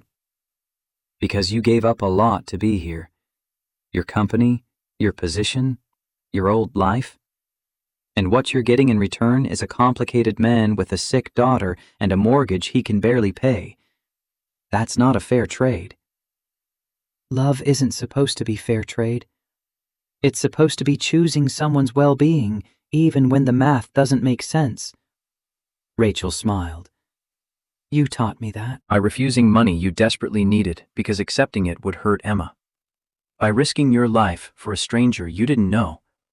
You showed me what it looks like when someone makes choices based on values instead of advantage. James reached out, took her hand. Sarah used to say that real strength isn't refusing help. It's knowing when to accept it without letting it define you. She was right. She usually was. James squeezed her hand once, then released it. I'm accepting your help. The foundation grant, the cooperative loan, all of it. Not because I'm weak, but because Emma deserves the stability those resources provide. But I need you to understand, I'm not accepting you because of what you can provide. I'm accepting you because of who you are, separate from your bank account. I know. They stood together in falling snow. Not quite romance, but something deeper. Partnership, built on respect and shared values, and the slow accumulation of days spent showing up for each other. 6 months passed. Emma's quarterly review in February went smoothly, the judge satisfied with medical compliance and financial stability. The March review was even better, Emma's cardiologist reporting excellent progress. By June, Judge Holbrook ended the monitoring period, ruling that ongoing oversight was unnecessary. The Walshes visited monthly, relationship with James slowly healing through Emma's determined bridge building. Catherine became someone who could be trusted with Emma's care. Robert remained stiff but made genuine effort, showing up for school events and medical appointments without trying to control every decision. Rachel sold 70% of Sterling Technologies to Techron in August, a different deal than Derek had proposed, but one that accomplished similar goals. She retained control of the foundation and strategic direction, stepped away from operational oversight entirely. Are you sure about this? Sarah asked during the final contract review. This is everything you built. It's everything I built when I measured success in market share and quarterly growth. Now I measure differently. Rachel signed the papers without hesitation. I'm choosing presence over profit, relationships over revenue, life over legacy. The money from the sale was substantial, $2 billion after taxes. Rachel established trust funds for Emma's education and medical care, donated $500 million to the foundation, invested the rest in community development projects in coastal Maine. On a warm evening in late September, James took Rachel to a quiet spot above the harbor where Sarah's ashes had been scattered. They stood looking out at fishing boats returning to dock, gulls wheeling overhead, the town spread below them in golden light. Sarah would have liked you, James said, not because you're rich or successful, because you were brave enough to question everything you built and strong enough to walk away when you realized it wasn't serving you. I didn't walk away. I redirected. Same thing. Takes courage either way. James pulled a small box from his pocket, opened it to reveal a simple silver ring. I'm not asking you to marry me. Not yet. Emma's only 9, and we've only known each other 10 months. But I'm asking you to stay. Officially. Move to Seaside Cove permanently. Help me raise my daughter. Build a life together that isn't defined by what we have, but by who we're becoming. Rachel looked at the ring, then at James, then at the town below where she'd found something she'd been searching for her entire life without knowing it. Connection. Purpose. Presence. Yes. To all of it. To staying, to building, to whatever comes next. She held out her hand, and James slipped the ring on her finger, but on one condition. What's that? Next time you rescue someone from a burning yacht, you tell me about it before Emma draws a picture that gives everything away. James laughed, the sound carrying across the water. Deal. They walked back down to town hand in hand, the promise ring catching late sunlight. Emma was waiting on the porch with a new drawing, 3 figures, properly proportioned this time, standing together with the harbor behind them. She'd titled it simply, Home. Rachel looked at the drawing, at Emma's proud smile, at James's quiet contentment, at the small blue house that had become the center of her world. She thought about the yacht fire, about the stranger who'd risked everything to save her, about the chain of choices that had led from that burning water to this moment of peace. Some rescues happen in minutes. Others take months. But the ones that matter most aren't about being pulled from danger. They're about finding your way to safety through the daily choice to be present, to show up, to value connection over achievement. Rachel Sterling had spent 20 years building an empire. But standing on that porch in Seaside Cove, watching the sun set over water she'd nearly died in, she understood, finally, that the things worth building couldn't be measured in market cap or quarterly growth. They were measured in Emma's art, in James's trust, in a community that welcomed her not for what she could provide, but for who she was choosing to become. They were measured in moments like this, ordinary, unremarkable, and more valuable than any billion-dollar acquisition. Rachel had been rescued from a burning yacht, but the real rescue had taken 10 months, involved a whole town, and saved her from something more dangerous than fire. A life spent achieving everything while meaning nothing. She was home now. Finally. Actually, home.